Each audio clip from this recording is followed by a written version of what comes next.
नमस्कार, ABC news में आपका स्वागत है। मैं हूं रेनी। भारत सरकार के गृह मंत्रालय ने सभी राज्यों और केंद्र शासित प्रदेशों को 7 मई को मॉक ड्रिल करने के निर्देश दिए हैं। पहलगाम में हुए हमले के बाद भारत और पाकिस्तान के बीच लगातार बढ़ रहे तनाव के बीच इसे काफी अहम माना जा रहा है। इसमें सरकार ने देश भर के 244 सूचीबद्ध सिविल डिफेंस जिलों में सिविल डिफेंस का अभ्यास और रिहर्सल करने के भी निर्देश दिए हैं। दरअसल 7 मई को होने वाली इस राष्ट्रव्यापी ड्रिल में नागरिकों को न केवल शामिल होने का मौका मिलेगा, बल्कि उन्हें ये सिखाया जाएगा कि हवाई हमले या किसी बड़े आपातकाल के समय कैसे अपनी और दूसरों की जान बचाई जा सकती है। 22 अप्रैल को जम्मू कश्मीर के पहलगाम में आतंकवादियों ने 26 बेगुनाहों को AK-47 से भून दिया था और इस आतंकी हमले के बाद भारत पाकिस्तान के बीच बढ़ते तनाव के बीच भारत सरकार ने सुरक्षा के मोर्चे पर बड़ा कदम उठाया है। केंद्रीय गृह मंत्रालय ने देश के कई राज्यों और केंद्र शासित प्रदेशों को 7 मई को सिविल डिफेंस मॉक ड्रिल आयोजित करने का निर्देश दिया है। इस दौरान हवाई हमले की चेतावनी देने वाले सायरन देश भर में बजाए जाएंगे। और अब इसी पर बातचीत करेंगे। हमारे साथ खास मेहमान जुड़ चुके हैं, आप लोगों का परिचय करा देते हैं। हमारे साथ राज शर्मा कांग्रेस प्रवक्ता जुड़ चुके हैं, आशीष तिवारी भाजपा नेता से हमारे भाजपा नेता हैं हमारे साथ जुड़ चुके हैं, मनीष शर्मा हमारे साथ जुड़ चुके हैं, राजनीतिक विश्लेषक हैं, और RC बाजपेयी पूर्व एयर मार्शल हमारे साथ जुड़ चुके हैं। सर, बहुत बहुत स्वागत है आप सभी का एबीसी न्यूज़ में। सबसे पहले तो हमारे साथ RC बाजपेयी जी जुड़े हुए हैं, पूर्व एयर मार्शल। सर, सबसे पहले तो मेरा सवाल ये है कि 7 मई को मॉक ड्रिल का ऐलान किया गया है, तो जो आम लोग हैं, जो आम जनता है, उनको कैसे इसके बारे में बताया जाएगा, कैसे उनको प्रशिक्षित किया जाएगा? या जो ये मॉक ड्रिल है, देखा जाए तो 54 साल के बाद अब ये दोबारा 54 साल के बाद अब मॉक ड्रिल होने वाली है, तो कैसे उन लोगों को इसके बारे में बताया जाएगा? क्या प्रारूप है इसका? हमारे पड़ोसी पाकिस्तान ने तो पहले हमारे ऊपर इस प्रकार से निरीह हमारे जो नागरिक थे उनकी हत्या की और उसके पश्चात युद्ध जैसी स्थिति पैदा कर दी है। इसलिए हमें अपनी सुरक्षा की बहुत बहुत आवश्यकता है। इसके पहले कि किसी प्रकार से वो लोग हमारे ऊपर आक्रमण करें और हमारी आम नागरिक को कोई तकलीफ पहुंचे, तो उसके जो सुरक्षा की व्यवस्था है उसे मैं पहले तैयार कर लेना चाहिए। आपने जो प्रश्न किया स्पेसिफिक कि क्या क्या करना चाहिए, कैसे सुविधाएं करनी चाहिए, तो बता दूं कि हर डिस्ट्रिक्ट में जो डिस्ट्रिक्ट मजिस्ट्रेट होता है वो रिस्पॉन्सिबल होता है सिविल डिफेंस के लिए, और वो दिशा निर्देश देता है कि क्या क्या करना चाहिए। पहली बात तो कि देखिए, आज के टेक्नोलॉजिकल एडवांसमेंट में रिमोटली ही, मतलब बाहर बैठने देश पे बैठे हुए वो मिसाइल दाग सकते हैं, उनके जहाज से मिसाइल दाग सकते हैं, हमारे क्षेत्र में आकर के आक्रमण कर सकते हैं। तो किसी प्रकार से भी किसी निशाने पर वो लोग आक्रमण करने के लिए तत्पर रहते हैं। तो इसलिए आवश्यक है कि हम उसके विपरीत जो हमें सुरक्षा करनी है उसके लिए हम सदैव तत्पर रहें। अभी समय है और हमें उसके लिए तैयारी करनी पड़ेगी। इसीलिए हमारे माननीय प्राइम मिनिस्टर ने निर्देश दिए हैं हर एक को सतर्क रहने का कि क्या क्या उसके लिए करना पड़ेगा। कुछ मैं बताता हूँ, कुछ चीज़ें जो होती हैं, जैसे ट्रेंचेस होनी चाहिए घर के पास में अपने, in case of any explosion, कोई मतलब यहाँ बम फटा या कोई चीज़ गिरे आकर के, तो उसके पास कैसे लेट जाना चाहिए वोकेबल, और खड़े नहीं रहना चाहिए, बिल्डिंग के अंदर नहीं रहना चाहिए, बाहर आ जाना चाहिए तुरंत, बिजली बंद कर देना चाहिए, मतलब कंप्लीट डार्कनेस होनी चाहिए, नहीं तो टारगेट उसको आइडेंटिफाई करने में बड़ा आसान हो जाता है। आपने देखा होगा पहले भी सन 65 और 71 में बराबर हम लोगों ने इसका ऑब्जर्वेशन किया जितना था हर जगह कि सिविल डिफेंस जो है वो फुल्ली एक्टिव होता है, क्योंकि उसमें आम नागरिक को तकलीफ न पहुंचे। इसलिए पहले से सावधानी बहुत ज़रूरी है। जिसको जानना चाहिए कोई विशेष रूप से डिटेल्स इसके, तो ये डिस्ट्रिक्ट मजिस्ट्रेट से पता कर सकते हैं, और उनके अंदर जो SDM वगैरह होते हैं वो जिम्मेदार होते हैं इसको इम्प्लीमेंट करने के लिए। और सेंट्रली हर डिस्ट्रिक्ट को और इस तरह से हर स्टेट को रिस्पॉन्सिबिलिटी सौंप दी गई है कि आप अपने नागरिक को तैयार कर लो किसी प्रकार के आक्रमण के लिए। इसलिए सिविल डिफेंस ज़रूरी है। हम भी अपना जो आक्रामक कार्रवाई करनी होती है किसी भी रूप में हो, चाहे वो लड़ाई हो, हवाई जहाज लड़ाई हो, पानी की लड़ाई हो, जमीनी लड़ाई हो, उसके लिए भी हमें बराबर तैयार रहना पड़ रहा है और तैयार रहते हैं। तैयार रहने के साथ साथ जैसा कि बताया मैंने पहले कि हमें अपनी सुरक्षा की व्यवस्था पहले करनी पड़ती है।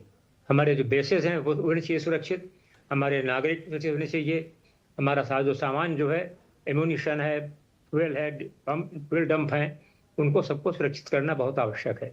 इसीलिए सिविल डिफेंस की कार्रवाई जो है वो सुनिश्चित की गई है। जी, हमारे साथ मनीष वर्मा जुड़े हुए हैं। मनीष शर्मा जी जुड़े हुए हैं, राजनीतिक विश्लेषक हैं।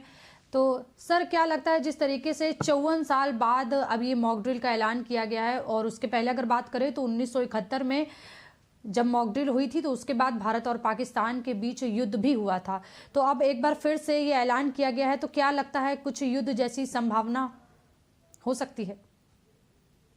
नहीं, देखिए, मेरा ये कहना है कि इस बार देखिए जो जिस तरह की चीजें हुई हैं पहलगाम की घटना के बाद, आमतौर पे देखिए जो युद्ध वाला जो माहौल है अभी दुनिया भर में, तो हम ये देख रहे हैं कि आमतौर पे जहां भी युद्ध हो रहे हैं, चाहे यूक्रेन में चल रहा है, चाहे वो फिलिस्तीन बनाम इजराइल चल रहा है, या इसके पहले भी अफगानिस्तान में अमेरिका ने हमला किया था, वहां कंट्रोल करने की कोशिश की, तो अभी तो पूरा दिख रहा है दुनिया भर में कि युद्ध समाधान नहीं है, बल्कि यूक्रेन में चल रहा है कैसे बातचीत किया जाए। अमेरिका उसमें कोशिश कर रहा है कैसे वहां बातचीत हो, या फिलिस्तीन और इजराइल वाले मसले पे लग रहा है कि वहां युद्ध से मसला हल नहीं हो रहा है, और उसमें अब ये पता नहीं चल रहा है कि उसमें कौन कमजोर। रसिया जैसा मजबूत ताकतवर जो देश है वो यूक्रेन से 3 साल से युद्ध लड़ रहा है।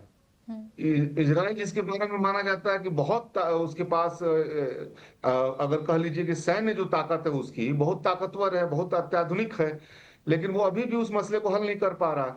तो देखिए, भारत में भी ये एक बात तो इसे समझ में आ रही है कि युद्ध समाधान तो नहीं है, और इसीलिए आप देखिएगा कि ये एक ये जो मॉक ड्रिल है या जो चीजें हैं, ये युद्ध जैसा माहौल बनाने जैसा है। युद्ध करना नहीं है इसका मतलब। इसका मतलब ये है कि आने वाले समय में भी एक एक इस तरह की स्थिति बनाई जाएगी, हमेशा लगेगा कि बस हमला होने वाला है, कोई इस तरह का युद्ध होने वाला है, लेकिन यह भी एक युद्ध ही होता है। एक न युद्ध लड़ते हुए भी एक युद्ध जैसा ही माहौल बनाने जैसा होता है। तो मेरा ये कहना है कि इसको ये समझना है। दूसरी बात मैं ये कह रहा हूं कि ये कश्मीर में जो इस बार किया है, जो आतंकी हमले हुए हैं, जो चरमपंथ का हमला हुआ है, 25 साल बाद पहली बार कश्मीर की जनता पूरी ताकतवर तरीके से, लोकतांत्रिक तरीके से सड़क पे उतरी है, और उसने पाकिस्तान को संदेश दिया है कि तुम्हारे साथ नहीं है, और भारत को संदेश दिया है कि पूरी ताकत के साथ अब खड़े हैं। तो कश्मीर ने इस बार जो मैसेज दिया है, वो मैसेज ये दिया है कि हमारे साथ अगर रिश्ता भारत दिल्ली और बढ़ाए और ज्यादा मेरे साथ बेहतर रिश्ता करे, तो अगर हमारे यहाँ दफा फूट नहीं रहेगी। देखिए, कहीं भी कोई कहीं चरमपंथ वहीं बढ़ा है जहां देश के अंदर अगर फूट है वहां स्पेस है। अगर कश्मीरी जनता के साथ भारत की एकता बढ़े, दिल्ली के साथ एकता बढ़े, तो अगर वहां कोई आतंकवाद के लिए अंदर जगह ना हो, तो कोई दुनिया की ताकत वहां आतंकवाद खड़ा नहीं हो सकती, पाकिस्तान के लिए वहां जगह नहीं बचेगा। तो कश्मीर ने एक मैसेज दिया है कि हमें और ज्यादा आजादी दो, हमें और ज्यादा लोकतंत्र दो, हमारे साथ और ज्यादा रिश्ता बनाओ, हम जो है आतंकवाद के खिलाफ है और भारत के साथ है। मेरा ये कहना है कि इस बार ये समाधान युद्ध नहीं है, कश्मीर के साथ ज्यादा संवाद हो, कश्मीर के साथ और ज्यादा लोकतांत्रिक रिश्ते बने, ये ज्यादा समाधान। और युद्ध जैसा युद्ध है ना, वो जो फोर्सेज हैं उनका आप समझिए कि आज के दौर में सेकेंडरी इस्तेमाल है, पहला इस्तेमाल नहीं है। पहला इस्तेमाल है कि वहां डेमोक्रेसी हो, कश्मीर के साथ ज्यादा रिश्ता बढ़े।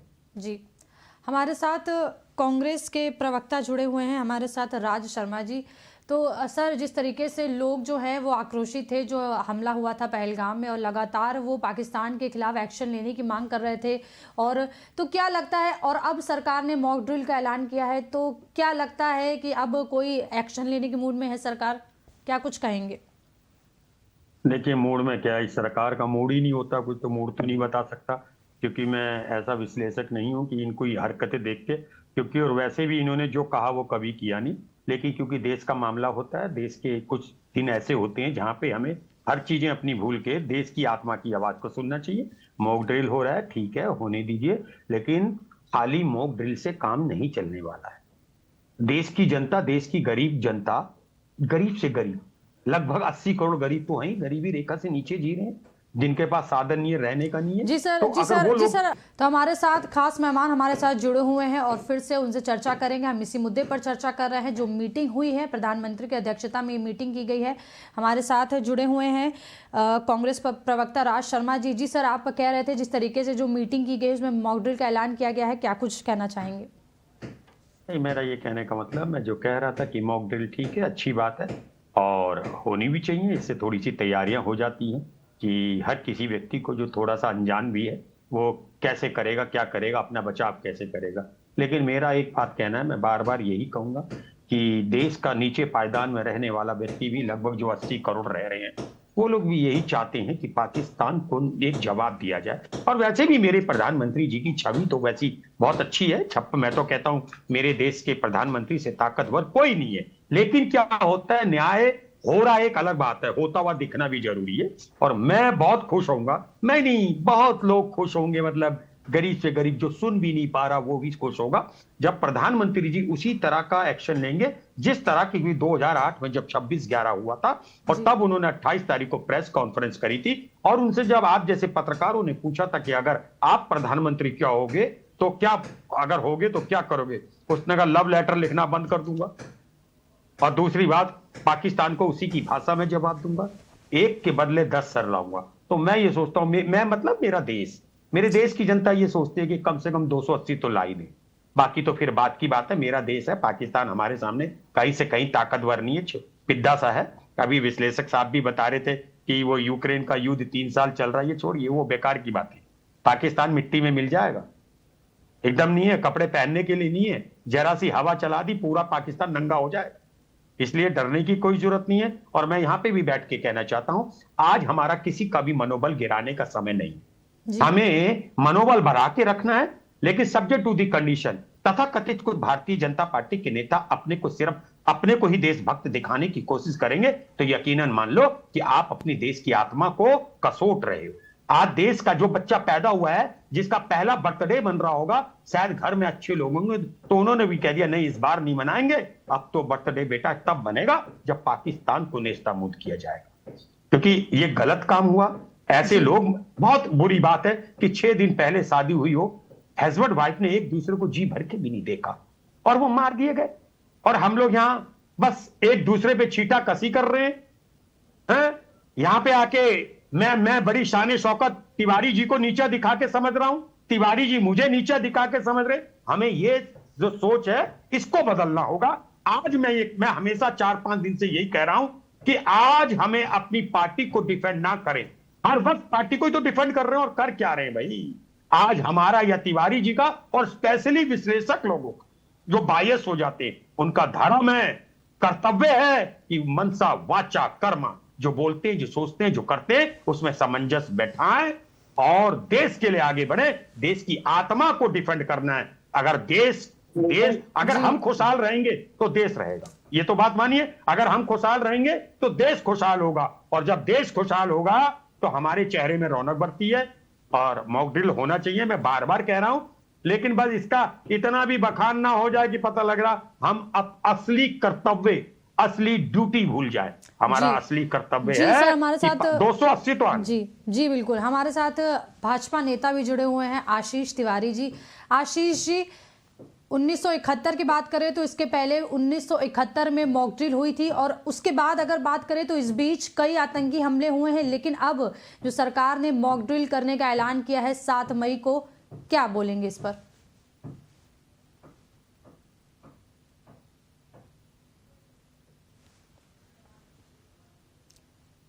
आशीष जी, आपको आवाज आ रही है? जी आवाज आ रही है आपकी। आशीष जी, देखा जाए तो 54 साल बाद ये मॉक ड्रिल का ऐलान किया गया है, और 1971 में सबसे पहले मॉक ड्रिल की गई थी और उसके बाद जंग भी हुई थी।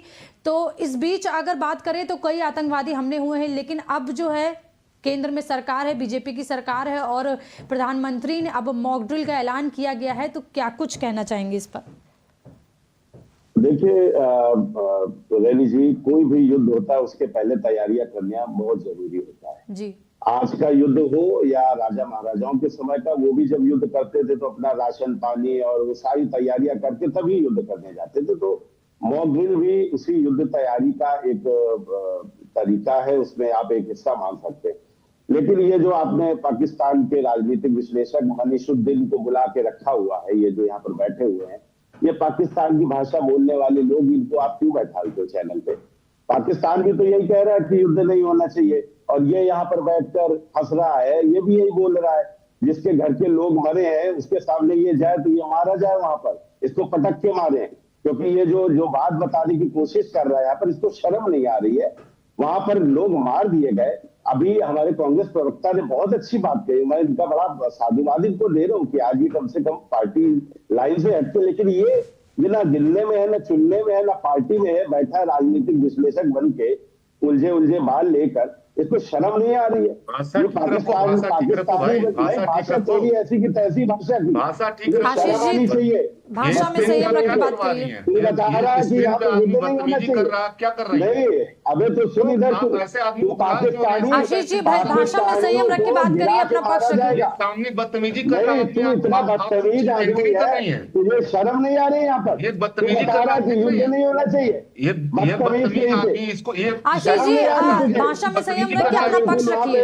बैठा गली का 2 कौड़ी का आदमी लग रहा है, ये शर्म नहीं आ रही? बदतमीज क्या है? तू बता रहा है कि कह रहा कि मॉकड्रिल कह रहा कि इसकी भाषा आशीष जी भाषा में संयम रख के बात करिए। बोला कि मॉकड्रिल से एक माहौल बनाया जा रहा है, मॉकड्रिल से कह रहा है माहौल बनाया जा रहा है, और इस पाकिस्तानी की भाषा सुनिए, मैंने तो लिख के रखा हुआ है ये। अरे सुन इधर, 2 कौड़ी के सड़क छाप सुन मेरी बात, सुन सड़क छाप मेरी, अरे सुन सड़क छाप, आशीष जी भाषा में संयम रख के बात करिए, अपनी बात करिए। मेरा जो प्रश्न है उसका जवाब दीजिए। कश्मीर जो है, जो कश्मीरी है वो भारत के साथ है, नहीं कश्मीर। अरे सुन इधर, तू कह रहा है आशीष जी तमीज से बात करिए, के साथ में तू कह रहा कश्मीर भाषा में संयम रख के बात करिए। अरे भारत का ही हिस्सा है कश्मीर,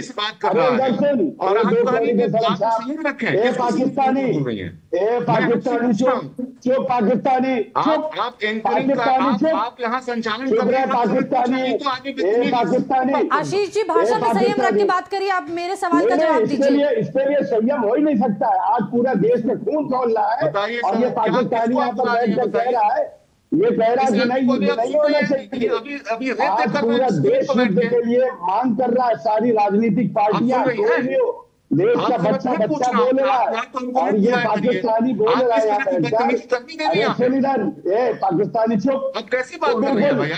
चुप बैठ, पाकिस्तानी आशीष जी, आशीष जी भाषा में संयम रख के बात करिए। ये ठीक है, फिर ठीक है, हमारे साथ गाली गलौज कर नहीं रहा, तू सामने ठीक है, हमारे साथ आरसी वाजपेयी जी जुड़े हुए हैं। ठीक है, आप लोग शांत हो जाइए। बोल रहा है ना, तेरे जैसे गंदे लोगों की वजह से आज हिंदुस्तान का ये हाल है। ठीक है, हमारे साथ आरसी वाजपेयी जी जुड़े हुए हैं। रास्ता नहीं है पाकिस्तान के ठीक है, आप लोग शांत हो जाइए। ठीक है, आप लोग शांत हो जाए। हमारे साथ आरसी वाजपेयी जी जुड़े हुए हैं। सर, जिस तरीके से अगर बात करें तो जो पाकिस्तान के जो रक्षा मंत्री हैं उनका कहना है कि भारत कभी भी हमला कर सकता है, और भारत ने जो है वो मॉकड्रिल का ऐलान किया हुआ है, तो क्या बोलेंगे इस पर? जिस तरीके से उन्होंने पहले भी बोला था कि पहलगाम हमले में उनका कोई लेना देना नहीं है।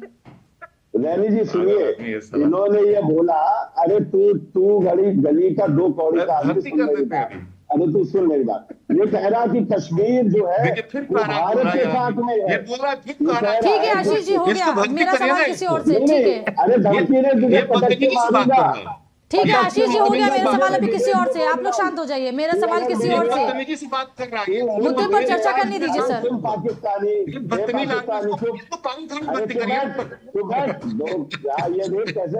ठीक है, आप लोग इसको रांची ले जाइए या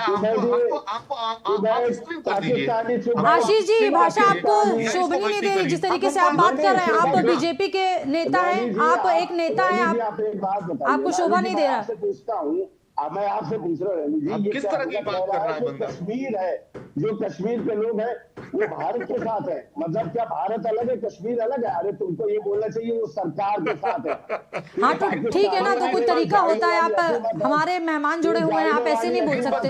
बात कर रहे हो। अबे जाइलो वाली हंसी मत, जाइलो रे पाकिस्तानी, ये देखो इसको भर्ती करिए भाई, इसको भर्ती करिए, ये पागलखाने में जाने लगा, इसको भर्ती करिए। अच्छी बात तो अच्छी ये आदमी स्क्रीन पे बात कर रही है, इसको क्यों आप इसको पाकिस्तानी, इसको भर्ती करिए, मारना चाहिए तुझे तो। अगर ये जो ठीक है आशीष जी, अब आप शांत हो जाइए, मेरा सवाल किसी और से, आप लोग शांत हो जाइए। नहीं, मुझे मत चुप कराइए रैनी जी। जो 26 व्यक्ति लोग उनके लिए सरकार, उसके लिए प्रबंध किए जा रहे हैं। आशीष जी ठीक है, आप शांत हो जाइए, उस मुद्दे पर बातचीत करने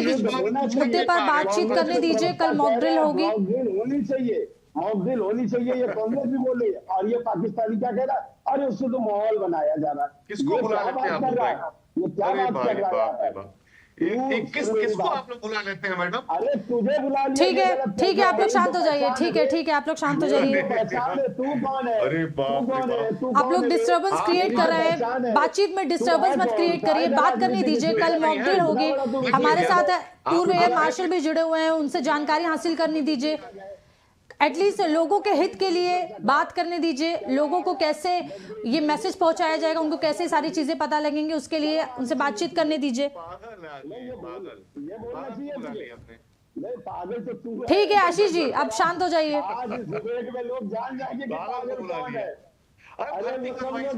भर्ती करो, इसको भर्ती करो भाई। अरे भाई साहब,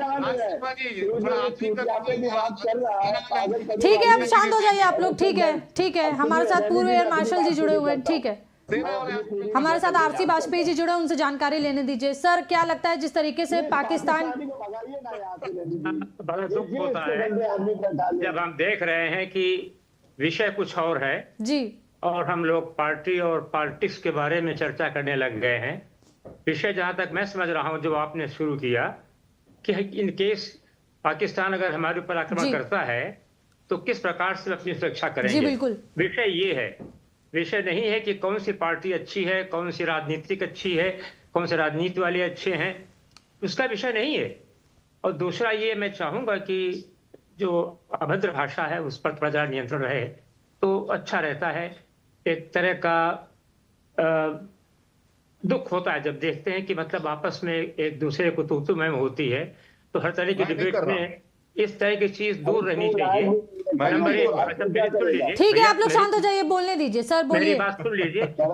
बीच में अगर आप बोलोगे तो हम नहीं बोल पाएंगे। जी सर आप बोलिए, आप लोग शांत हो जाइए। और अगर कभी चर्चा करनी हो तो 1 to 1, चाहे पॉलिटिक्स पे हो चाहे पार्टी पे हो, हम तैयार हैं, कर लीजिएगा कभी। मगर ये आज का विषय जो है वो बिल्कुल भिन्न है। देखिए, आप लोग करते हो सिविल डिफेंस की एक्सरसाइज, एयरफोर्स आर्मी नेवी करती है पैसिव एयर डिफेंस। जो आप लोग कर रहे हो एक्सरसाइज, यहाँ पर हम लोग भी करते हैं बराबर, कि अगर कोई ऐसी इवेंचुअलिटी आती है कि जब हमारे ऊपर आक्रमण होता है तो किस प्रकार से अपना हम बचाव करें। दूसरा ये उठता है, किसी हमारे वक्ता ने कहा कि हम डर रहे हैं कि पाकिस्तान हमारे ऊपर हमला कर देगा, हम उस पर हमला क्यों नहीं कर देते हैं। देखिए, युद्ध के सिद्धांत अलग होते हैं। ये नहीं आंख बंद करके कूद पड़ो आग में। तो अपनी सुरक्षा पहले आवश्यक है। हम अपना बैग तो संभालें, अपना पिछवाड़ा संभालें कि हाँ हमारा कैसे सुरक्षा करेंगे हम। उसके लिए ये पैसिव एयर डिफेंस या सिविल एयर डिफेंस जो है ये बहुत आवश्यक है। जहां तक रही आक्रामक कार्रवाई का, वो आप देख रहे हो कि धीरे धीरे शनय हो रहा है। तमाम नीतियां हैं इसके पीछे। अब हम उसकी चर्चा नहीं करेंगे, यहाँ पे समय कम है। नहीं तो अगर कोई जानना चाहता है तो हम तैयार हैं बराबर पर। एक पर एक चाय कर लो, चाहे 2 पर 2 कर लो, हम तैयार हैं। आप आ जाओ कभी भी, चाहे लड़ाई का विषय हो और चाहे आपकी राजनीति का विषय हो। एक्चुअली उसमें हम पारंगत नहीं है, मगर कृपया ऐसी डिबेट्स में, जितनी सीरियस डिबेट है उसमें अपनी पिछली सरकार ने क्या किया या सरकार क्या कर रही है, आप बताइए। जो पीछे घूम के देखो भैया कि आपके यहाँ क्या हुआ है, कैसे आप लोगों ने काम किया है। सर सरकार ने क्या किया, अभी सरकार क्या कर रही है। अच्छा, अब पैसिव एयर डिफेंस के लिए समय कम है क्योंकि कल तैयारी सारी कर देनी है अपन को।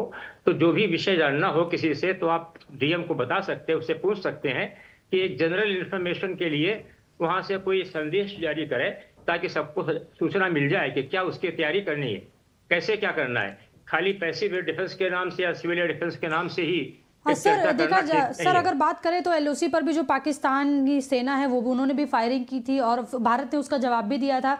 तो और अब जो है वो मॉक ड्रिल का ऐलान किया गया है, तो क्या कहेंगे? जो पाकिस्तान वाले लगातार यहाँ पर फायरिंग भी कर रहे थे, तो क्या कुछ बोलेंगे इस पर?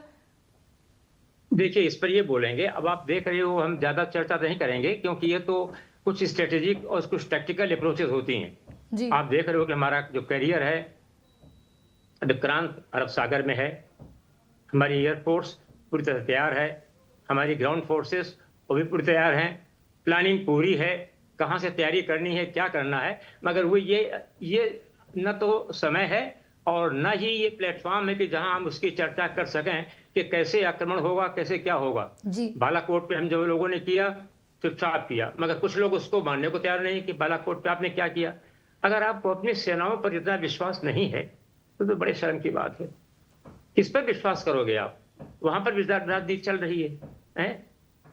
लोग सड़क का कुत्ता, अब बताइए किसी आप अपने चीफ को सैनिक का कुत्ता बता रहे हो, आप सड़क का कुत्ता है, कितने शर्म की बात है। ऐसा नहीं होना चाहिए। संक्षेप में मैं खाली इतना ही बताना चाहूंगा कि इस प्रकार की चर्चा में हम लोगों को सीरियसनेस से बात करनी चाहिए और ये उपाय ढूंढने चाहिए किस प्रकार से अपने जो सिविल एयर डिफेंस है, अब छोटी छोटी हर जगह खाली नहीं कि डीएम सारा काम कर लेगा, तो जो उनके जो अलॉटेड रिप्रेजेंटेटिव हैं हर डिस्ट्रिक्ट में छोटे छोटे हिस्सों में, अब जैसे दिल्ली में 11 डिस्ट्रिक्ट मान लो, तो 11 डिस्ट्रिक्ट में हर डिस्ट्रिक्ट का एक इंचार्ज होगा, उनका हर एक एसडीएम होगा, वहाँ का जो डीएम है वो सारा इंतजाम करेगा सारा उसका। तो इस प्रकार से कानपुर चाहे लखनऊ हो, कोई भी शहर हो या कोई भी स्टेट हो, वो लोग अपना एलोकेट कर देते हैं कि जिम्मेदारी इसकी ये है। मेरा एक सवाल था, जैसे कोई भी योजना हो या अगर बात करें तो जैसे कि बारिश हो जाती है या बिजली गिर जाती है तो उसके पहले भी जो अलर्ट जारी किया जाता है लोगों के लिए, लेकिन जो इसका जो नुकसान होता है वो हम ज़्यादा देखते हैं कि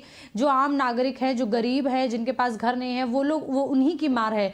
तो अब जो मॉक ड्रिल किया जा रहा है तो जिस तरीके से सूचना का अभाव रह जाता है लोगों में, तो ये एक बड़ा फैसला है, मॉक ड्रिल है कल। तो क्या लगता है कि किस तरीके से लोगों को बताया जाएगा या क्या तरीके आजमाए जा सकते हैं, या इस मॉक ड्रिल में क्या क्या चीजें विशेष तरीके से होने वाली हैं? देखिए, हर स्टेट का अपना एक एडमिनिस्ट्रेटिव सेटअप होता है। स्टेट में जितने भी डिस्ट्रिक्ट हैं, हर डिस्ट्रिक्ट का डिस्ट्रिक्ट मजिस्ट्रेट है और डिस्ट्रिक्ट मजिस्ट्रेट के अलावा उनके जो एसडीएम्स हैं, डीएम्स जो हैं, उनको रिस्पॉन्सिबिलिटी दी जाती है कि आप यहाँ पर इस इलाके का सारा काम करो। जहाँ तक सही गाँव की बातचीत, गाँव में भी अब जो पंचायत का प्रधान है उसके माध्यम से वहाँ पर इसकी बिल ये चीज़ भी लागू की जाएगी वहाँ पर भी, ये नहीं कि कोई उससे बचे। हमें याद है 65 की लड़ाई में हम हलवारा में थे, वहाँ पर रात को 2 बजे 20 और 21 की रात को बॉम्बिंग हुई, पाकिस्तान से एक जहाज आया सोलो, वार्निंग दी गई, हम लोग सब ट्रेंचेस में आ गए, सीधे लेटे हुए थे वहीं पे, यूनिफॉर्म में ही लेटे थे, ट्रेंचेस में आए, मगर फिर भी इच्छा थी कि देखें, उस समय I was a flight lieutenant, कि देखें भाई क्या हो रहा है। देखा, उसने 2 बम गिराए वहीं पर, उसके पहले कोई सूचना नहीं किसी को कौन आ रहा है, जहाज आ रहे हैं पाकिस्तान से इतना मालूम है, और लड़ाकू जहाज है इतना मालूम था, और हमारे ऊपर आ रहा है।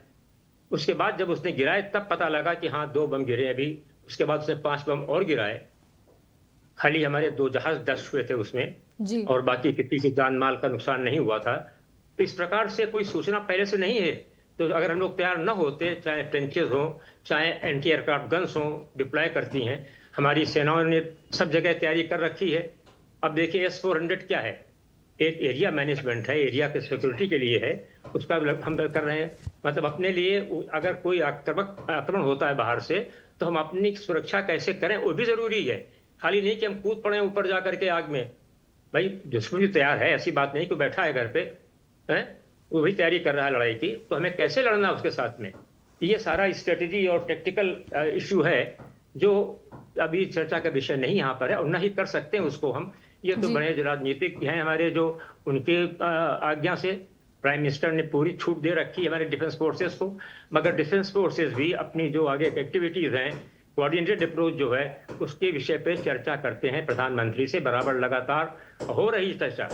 तो आप लोग आश्वस्त रहिए कि कार्रवाई हो रही है और होगी, और शीघ्र ही होगी, मगर क्या होगी, किस रूप में होगी, चाहे वो बगली हार से पानी बंद करने का हो, चाहे उसका कराची पोर्ट का आवागमन बंद हो, वहां पर उनके रसद पे असर पड़े, पानी पे असर पड़े, लोगों का उनको पता लगे कि हाँ भाई क्या तकलीफ होती है, तुमने हमारे मेरी नागरिकों को मारा है, इतनी बुरी तरह से मारा है, ये क्या है यार। हमें अपने नागरिकों को तैयार करना है हर तरह की लड़ाई करने के लिए। जी सर। खाली नहीं कि हम हाथ में बैठ जाए चुपचाप रख के कि हाँ भाई सुरक्षा फौजियों की जिम्मेदारी है या पुलिस की जिम्मेदारी है, ऐसा नहीं है। हर नागरिक की जिम्मेदारी है और सिविल एयर डिफेंस उसी का एक हिस्सा है। अपनी सुरक्षा भी एक तरह की एक आक्रामक कार्रवाई का हिस्सा है। ये नहीं कि मतलब हम बैठ के बम चलावें तभी कोई आक्रामक कार्रवाई हो। हम अगर बिल्कुल उसको दुश्मन को निरस्त कर देंगे, हमारे ऊपर कोई नुकसान नहीं होगा, वो चाहे मिसाइल फेंके, चाहे जहाज से बम गिरावे, कुछ करे, तो वो भी जान जाएगा कि हाँ भाई हमारा सब चीजें निष्क्रिय होती जा रही हैं, कैसे हम करेंगे। जी सर। तो इसलिए हमारा सिविल एयर डिफेंस का जो विषय आज का है, आप सब लोग उसके लिए तैयार रहिए। अपने अपने क्षेत्र में जहां कहीं भी हो, संगठित करिए अपने भाई बंधुओं को और उनको समझाइए कि क्या है, क्यों ऐसा आवश्यक है ये। जी सर। तो आज जैसा हम बता रहे हैं कि हम ये जो राजनीति का और पार्टी का इसका जो विषय नहीं है, उस पर चर्चा न करें तो अच्छा है। बाकी फिर आप लोगों की मर्जी, जैसा अच्छा हो। जी आशीष जी, अगर देखा जाए तो जो लोग थे, तो जो सालार बांध का जो पानी रोक दिया गया था, तो वहाँ के जो निवासी थे वो उनका कहना था कि भारत ने पानी बंद करके बहुत अच्छा किया है और जो है वो पाकिस्तान को सबक सिखाया जाएगा। और अब जो सरकार ने मॉक ड्रिल का ऐलान किया है, तो क्या कहेंगे कि अब पाकिस्तान के खिलाफ एक बड़ा एक्शन होने वाला है? निश्चित तौर पे देखिए, दो तरीके से युद्ध होते हैं। युद्ध सिर्फ लड़ाई गोला बारूद का नहीं होता। युद्ध एक ये भी है कि जो हमारा व्यापार आदान प्रदान का था वो हमने बंद कर दिया। बिल्कुल, हमने अपने एयर स्पेस जो है वो हमने उनके लिए बैन कर दिए, व्यापारिक गतिविधियां कर दी, पोर्ट हमने इनके लिए बंद कर दिए, और हमने पानी का जो काम करा है वो हमने बंद कर दिया। इसके अलावा अंतरराष्ट्रीय स्तर पर हमने इनकी जो भी पोल खोलनी थी वो जगह जगह जाके हमने खोल दी। और इसीलिए आज पूरा विश्व जो है वो भारत के साथ में खड़ा हुआ और भारत का सहयोग करने के लिए तैयार है। यहाँ तक कि इजराइल ने भी, जो हमने इजराइल से जो चीज मांगी थी, हमने एक मांगी थी, उन्होंने 6 हमको भेज दिया। ठीक है ना जी, ये चीजें यहाँ पर बोलने वाली नहीं है, क्योंकि हम कहाँ से क्या गोला बारूद हमको क्या मिल रहा है, ये बहुत ज्यादा चर्चा का विषय नहीं, जैसे कि अभी हमारे मशवई सर ने भी बताया। लेकिन आज की स्थिति में पाकिस्तान के खिलाफ सारे भारतवासियों को एक होना चाहिए, इनके सारे स्वर एक होने चाहिए। लेकिन हमारे देश का दुर्भाग्य है ये कि हम अपने देश में, मैंने कहा ना, हमको पाकिस्तान के परमाणु से नहीं खतरा है, हमको हमारे देश के कीटाणु से खतरा है, जो यहाँ पर पल रहे हैं और भाषा जो बोलते हैं वो पाकिस्तान की बोलते हैं। ये बड़ी शर्म की बात है। मैं तो कहता हूँ, मैं तो ईश्वर से मनाता हूँ कि ऐसी जो भाषा बोलते हैं उनके घर वालों के साथ में ऐसा कांड हो। मैं प्रसाद चढ़ाऊंगा 51 रुपए का कि उनके घर वाले ऐसे ही पूजे जाए, उनके ऐसे पटक के गोली मारी जाए, पैंट उतार के चेक करके, तब उनके दिमाग और बुद्धि दोनों खुलेगी कि हम जो बात कर रहे हैं युद्ध नहीं होना चाहिए, युद्ध नहीं होना चाहिए। उनसे पूछो जाके, जिनके अभी शादी हुई है, शुभम के भी, आप कानपुर से हो, शुभम आपके यहाँ शुभम द्विवेदी भी एक बच्चा, वो भी मारा गया है। बताइए, 1.5-2 महीने की शादी, 6-6 महीने के एक नेवी का अफसर मारा गया। पूरे भारत देश से लोग वहां पर मारे गए, और किस आधार पर मारे गए। और उसके बाद भी हमारे भारत में लोग बता रहे हैं, कह रहे नहीं युद्ध नहीं होने चाहिए, वहां युद्ध हो गया तो उसमें क्या हुआ। अरे युद्ध का भी एक समय सीमा होती है। जब सर के ऊपर पानी निकल जाता है तब तो कुछ ना कुछ तो करना पड़ेगा ना। आप खाली जूता खाने के लिए थोड़ी हो कि आपको बस दिए रहो। आप कहते नहीं, यहाँ युद्ध नहीं होना चाहिए, मार जूता आदमी को गिरा दिया जाए, बोले नहीं युद्ध नहीं होना चाहिए। तो ऐसे लोगों के अगर ये हम लोग ये बात सुनेंगे तो हो गया फिर। अरे एक लेवल होता है सहन करने की, सहन शक्ति। भारतवर्ष लगातार, मैं बता रहा हूँ, 65 का युद्ध हो, 71 का, भारत ने कभी भी कोई इनिशिएटिव नहीं लिया, किसी युद्ध के लिए ये नहीं लिया। हमारे ऊपर हमला हुआ, हमने सिर्फ जवाब देने का काम करा। और अभी जो पहलगाम की कितनी नृशंस हत्या हुई है, आप बताइए, किसी बीवी के सामने, किसी बच्चे के सामने उसका पति मार दिया जाए, उसका बाप मार दिया जाए, किसी बहन के सामने उसका भाई मार दिया जाए, और उसके बाद में ऐसे कुछ घटिया लोग और घटिया मानसिकता के लोग बैठे हैं जो यहाँ ज्ञान दे रहे हैं बैठकर। आज ठीक है आशीष जी, ठीक है, एक बार फिर से उससे सवाल। मनीष जी, जिस तरीके से आशीष शर्मा जी की तारीफ करूं, मनीष जी जिस तरीके से आशीष जी बोले हैं, तो क्या कुछ प्रतिक्रिया देंगे? मैं तो कह रहा हूं कि सरकार कितना गंभीर है, इसी से आप सोचिए कि सऊदी अरबिया से वो प्रधानमंत्री भारत आए और लगा कि वो कश्मीर को लेकर बहुत कंसर्न है और चले गए बिहार चुनाव में। वहां जाके लंबा लंबा उन्होंने भाषण दिया। सर्वदलीय बैठक हुई, इतने गंभीर है हमारे प्रधानमंत्री कि सर्वदलीय बैठक हुई और वहां पे वो सर्वदलीय बैठक से गायब रहे, इतना गंभीर थे। उसके बाद वो मुंबई चले गए और वहां 8-9 घंटे फिल्म स्टारों के साथ बिताए। इसी समय बोल रहा हूँ, इतना वो गंभीर है। उसके बाद वो केरल चले गए और वहां वो राजनीतिक व्यंग कर रहे थे अडानी उनको लेकर के, वो कांग्रेस के नेता उनको लेकर के। तो मैं ये कह रहा हूं, वो सेना के अधिकारियों के साथ मीटिंग कर रहे हैं, इसका फोटो वीडियो बना के भेज रहे हैं। इतना वो अंतर्मुखी, देखिए क्या स्ट्रेटेजी बना रहे हैं, उसके साथ वो कर रहे हैं। तो मैं तो ये कह रहा हूं कि ये सरकार बिल्कुल ही इस मसले पर गंभीर ही नहीं है। सरकार का कोई कंसर्न ही नहीं इस मसले पर। बिल्कुल गंभीर नहीं है, सारे काम करें। ये बात सही कह रहे हैं मनीष भाई। तिवारी जी, बात को थोड़ा आप बहुत अच्छे, वो आपका मैं आज दुख देख रहा हूँ, ऐसा नहीं, वो मनीष जी भी अच्छा बात कह रहे हैं। देखो मेरी वजह गंभीरता, देखो कितनी अच्छी बात बोली आपने। देखो तिवारी जी, ठीक है एक बार बोल दीजिए, मनीष जी को बोलने दीजिए, आपसे बात करें। मैंने आपको बीच में टोका। ठीक है आशीष जी बोलने दीजिए। अच्छा, मुझे समझ नहीं आई तिवारी जी, आज गुस्सा क्यों हो रहे हो इतना? आशीष जी एक बार सुन लीजिए आप।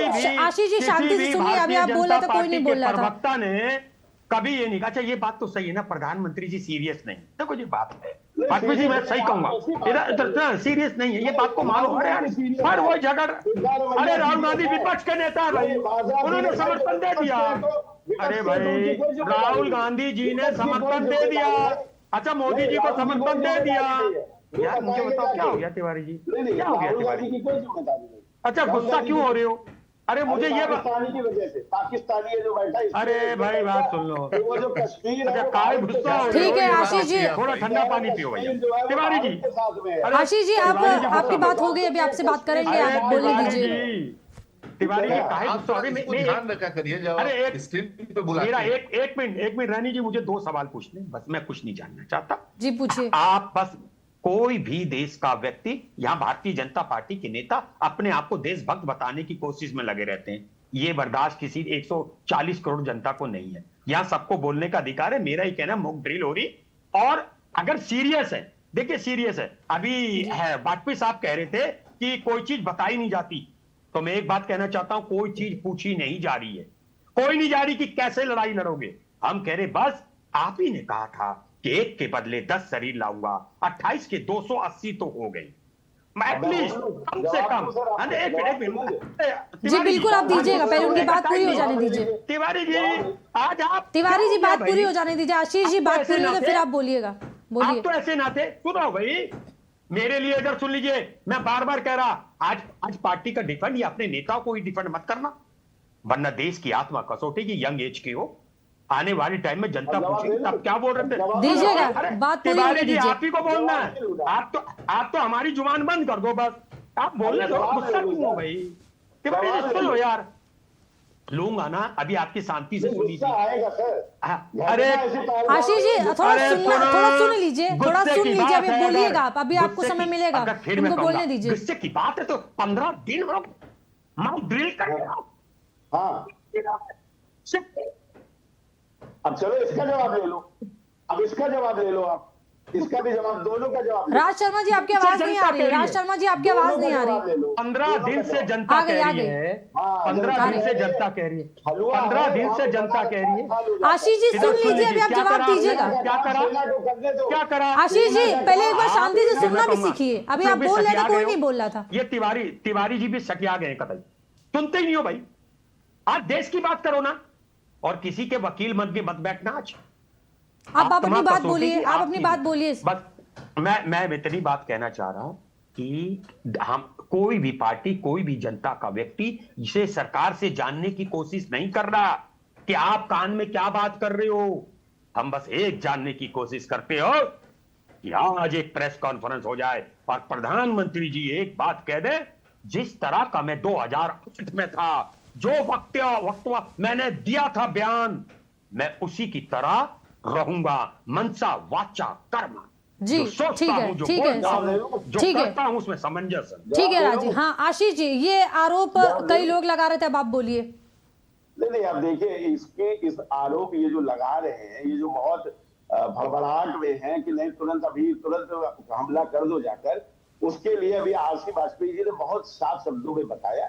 एक सिस्टम होता है, सिस्टम के तहत चाहे 71 का युद्ध हुआ हो, तुरंत युद्ध नहीं हुआ था, वो 65 का युद्ध हुआ तुरंत युद्ध नहीं हुआ। और 26/11 की आप क्या बार बात कर रहे हो भाई? 26/11 के बाद आपने कौन सी चढ़ाई कर दी थी पाकिस्तान के ऊपर, वो भी तो बताओ ना। मुझे समझ नहीं आ रहा। सरकार जो थी, मेरा गृह मंत्री, मेरी सरकार का गृह मंत्री गया था। ठीक है राज जी, उनको बोल लेने दीजिए, अब उनको बोलने दीजिए। मुझे नहीं अलाउ था, इनको अलाउ है। ये क्योंकि आप झूठ का प्रचार करते हो, आप लोग झूठ का प्रचार और प्रसार करते हो। उम्र में मुझे सटियाना बोल रहे हैं, इनकी खुद की शादी है बड़े भाई की। अरे उम्र तो शकल से दिखती है ना, उम्र तो शकल से नहीं। मैं तो अब मैं कहूँ क्या, 38 की है तो बहुत, मेरे सामने तो बच्चे ही हो, मेरे सामने तो बच्चे ही हो। सुन लो फिर ना। आशीष जी, ये आशीष जी, कांग्रेस ने आप पे दबाव थोड़ी डाला है कि तुरंत हमला कर दीजिए। ये मोदी जी ने कहा है कि वो युद्ध करेंगे, मोदी जी ने ये ऐलान किया है कि वो युद्ध करेंगे। तो करेंगे तो फिर आप देखिए, सेना को फ्री हैंड दिया जा चुका है, ठीक है ना। सेना तय कर रही है हमको कब युद्ध करना। आप अब ये सरकार के बहाने आप जाओ हीरो, आप फिल्म स्टारों पे बैठो, आप बंबई में बैठो, फिल्म सिटी में बैठ जाओ। इसलिए बैठाया था आपको, इसलिए चुना था। 11 साल हो गए, आप नहीं भाग सकते जिम्मेदारी से। 11 साल से आप लोग। ठीक है राज जी, बोलने दीजिए। ठीक है राज जी, एक बार आशीष जी को बोलने दीजिए। इन्हें नहीं बोलने देना है, इन्हें नहीं बोलने देना है। ये बोलेंगे तो देश को बर्बाद करने वाला संदेश भेजेंगे। ये लोग झूठे लोग हैं, झूठे लोग। ठीक है, एक बार उनकी बात सुनने दीजिए। ठीक है, मत बोलने दो, इनकी आवाज को सील दो। मनीष जी, मैं तो कहता हूँ ये सील दो इनकी आवाज को। जो जीजा जी बोल रहे हैं उससे बड़ा देश आबाद हो रहा है। भाई जीजा जी आपका होगा, आपकी बहन के आदमी होंगे, नहीं मेरी आपकी बहन के आदमी होंगे जीजा जी, कांग्रेसी होंगे। ठीक है राज जी, एक बार आशीष जी को बोलने दीजिए, वो भी बोल रहे हैं। जीजा बीजेपी में वहां पे जीजा ढूंढ लो, जीजा ढूंढ लो। अरे जीजा ढूंढ लो, आप अपनी बहन के लिए ढूंढ लो जीजा अपना। हमने ढूंढ लिया है, शादी भी ढूंढ लो जीजा कौन है। ठीक है, मुद्दे पे बात करिए। ठीक है, आप दोनों लोग मुद्दे पे रहिए, कर दो वहाँ मुद्दे पे रहिए, आप दोनों लोग मुद्दे पे रहिए। अगर घर में बहन है तो आप उसकी शादी करा दो किसी से, जीजा बन जाओ। अरे जीजा बन जाओ, अरे जीजा बन जाएंगे फिर जीजू। ठीक है, आप दोनों लोग शांत हो जाइए, हमारे साथ आपसी बात। ठीक है, समय कम है, आप दोनों लोग अब शांत हो जाइए। एक लास्ट कंक्लूजन ले दीजिए। ठीक है रैली जी, ये कांग्रेस के प्रवक्ता यहाँ बोल रहे हैं, इनको शर्म आनी चाहिए। इनकी पार्टी के नेता क्या क्या बयान दे रहे हैं। बस शर्म ही नहीं ना है, इन्होंने तो शर्म बेच खाई। अच्छा, यहाँ सबको शर्म आनी है तिवारी जी, यहाँ सबको शर्म आनी है। अच्छा आशीष जी, एक मिनट। जिस तरीके से अभी मनीष जी ने कहा कि जिस तरीके से, एक मिनट आशीष जी, जिस तरीके से अभी मनीष जी ने प्रधानमंत्री की गंभीरता पर सवाल उठाए, उन्होंने कहा कि वहां पर हमला हुआ था और वो बिहार गए थे, उसके बाद वो बॉलीवुड स्टार से मिलने गए थे, तो ये तो सच है ना, फिर इस पर आप क्या बोलेंगे? नहीं, तो इसमें क्या, बिहार चले गए तो उससे युद्ध का क्या लेना देना? मतलब जब तक युद्ध नहीं करा जाएगा तब तक कोई खाना नहीं। गंभीरता पे सवाल उठाए थे ना आशीष जी, गंभीरता पे आप पूरे आक्रोशित दिख रहे थे। 27 मौतें हुई, आप जिस तरीके से आक्रोशित दिख रहे हैं वो ठीक है, पूरा देश आक्रोशित था, लेकिन जो गतिविधियां हुई वो तो हुई थी ना, फिर उस पर आप क्या बोलेंगे? मैं बोल तो रहा हूँ, बिहार की रैली में उन्होंने क्या बोला? उन्होंने सीधे पाकिस्तान को उस रैली से भी वहां पर संदेश देने का काम करा, ठीक है ना। कोई रैली करना कोई बुरा नहीं होता है। अच्छा, केरल में जाके संदेश विपक्ष को दे रहे हैं। अरे ये बता रहे हैं ये डरपोक सरकार है। अच्छा ठीक है आशीष जी, एक बार राज जी से पूछ लेते हैं। राज जी, ठीक है आशीष जी, राज जी, जिस तरीके से गंभीरता पे सवाल खड़े हो रहे थे प्रधानमंत्री की, वो रैली करने चले गए, अभी वो जो हमारे साथ मनीष जी वो भी यही कह रहे थे, तो इस पर आप क्या बोलना चाहेंगे? नहीं, मैं इतना बात कहना चाहता हूं। पहली बात तो देखिए, जब क्या होता है, नाबालिग प्रवक्ता इनके बैठ जाते हैं तो हम लोग भी थोड़ा ऑफ दी पाथ भूल जाते हैं, हम भी अपने पाथ को भूल जाते हैं। तो मेरा ये कहना है कि इस वक्त बस एक ही डिमांड है हमारी कि प्रधानमंत्री जी जो बोले थे उस पर खड़े उतर जाए बस। युद्ध कैसे लड़ना ये सेना को पता है। सुन लो अरे लल्ला, सुनते नहीं हो लल्ला, फिर सुनते नहीं हो, तो यही गलत है। आपके आगे हम आपके सम्मान करते हैं, हो तभी मैं लला कह रहा हूँ। अरे मैं तभी लला कह रहा हूँ, मेरी बात को समझो आप। अच्छा ठीक है, आप लोग शांत हो जाइए। ठीक है, आप लोग शांत हो जाइए। ठीक है, आपने तो आतंक छा दिया आज। अरे सर आप लोग सुन लीजिए, डिबेट का समय जो वो समाप्त हो चुका है। एक सवाल ले लें दीजिए। हमारे साथ आरसी वाजपेयी जी जुड़े हैं। सर, जिस तरीके से भारत सरकार ने ब्लैकआउट का जो संदेश दिया है, उससे लोगों को क्या संदेश देना चाह रही सरकार?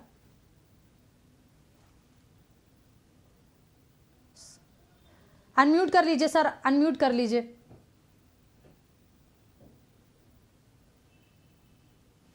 तिवारी जी से डर के मारे सब अभी आया, हो जा रहे हैं। अभी आवाज आई? जी बिल्कुल। रेनी जी आवाज आई? जी बिल्कुल आ रही सर, बोलिए। शर्मा जी अगर आज्ञा हो तो मैं जरा सा थोड़ा दो शब्द बता दूं। अरे साहब so nice of you are our elder. नहीं एल्डर नहीं, it's my pleasure that we are I am sitting in front of you, it's my pleasure. नहीं मैं केवल 88 साल का हूं। आई एम ऑल्सो 36 साल मैंने एयरफोर्स की नौकरी की थी। और जो आपने एक प्रश्न उठाया कि जो लोग कहीं बाहर रहते हैं और अपने देश के जो मुद्दे हैं खास उन पर चर्चा नहीं कर रहे हैं, ऐसा नहीं होता है। मैं तो यूसीएनसी था, मैं नागपुर में बैठता था, मगर पूरे हिंदुस्तान के जितने हमारे यूनिट थे सबकी मिनट टू मिनट खबर हमारे पास रहती थी। और वो आदमी हर जगह नहीं रह सकता प्रेजेंट। अब देखिए, छोटा उदाहरण मैं आपसे प्रश्न करना चाहता हूँ, छोटा सा। कलेक्टर है जिले का, एक जगह आग लग गई, एक जगह दंगा हो गया, उसके जिले में कहाँ जाएगा वो? आप बताइए। दोनों जगह जा नहीं पाएगा। सवाल नहीं है ना, ये मैंने नहीं कहा। मैं जिसका भी सवाल हो, मैं कच्ची बात बोलता ही नहीं हूँ। ना मैं पूछ रहा हूँ। आप सब विद्वान लोग हो, आप बता सकते हो कि क्या करेगा वो। मैं जवाब देता हूँ इसका। मैं किसी पे जिम्मेदारी नहीं डाल रहा। एक और मेरी बात भी बोलना चाहूंगा। एक पेड़ करके बोल दो ना। ठीक है, आप एक करके बोलिए। ठीक है राज जी, अगर कमांडिंग ऑफिसर दिलदार है, उसके नीचे अगर 100 सिपाही कमजोर हैं, तब भी युद्ध जीता जाएगा। अगर कमांडिंग अफसर कमजोर है तो सिपाही पूरे के पूरे तर दो, नहीं जीता। मैं भी आर्मी में रहा हूं, मेरे फादर भी कर्नल रिटायर हुए हैं, 2 बहनें कर्नल रिटायर हुई हैं, मेरा भाई जेसीओ रिटायर हुआ, मेरा मामा ब्रिगेड। मैंने देखा मेरे भाई की मौत हुई है, मेरे भाई को आतंकियों ने मारा है, मेरे पिताजी रोए हैं और विडम्बना है। मैं अब तक मैं बोलता नहीं हूं, बस मजबूर हो जाते हैं। इसीलिए मैंने आपसे प्रश्न किया ये शर्मा जी, इसीलिए पूछा मैंने। अब मैं आपको आक्षेप नहीं लगा रहा हूँ, खाली इसलिए पूछ रहा हूँ कि अगर अरे आप क्या होगा जिस दिन आपके घर का लड़का मर जाएगा ना। ठीक है, एक बार आरसी वाजपेयी जी को बोलने दीजिए। जी बोलिए सर। घर का कोई भाई मरे, ठीक है। अभी आपने मनीष जी को कहा था, मेरी दुआएं हैं जिस दिन आपका भाई मर जाएगा ना, जिंदा मर जाओगे, जिंदा सतियों की तरह, सती की तरह। अभी मनीष जी को कह रहे थे ना, अभी हुआ ना। हाँ ठीक है, ठीक है, आप लोग शांत हो जाइए। आरसी वाजपेयी जी एक बार एक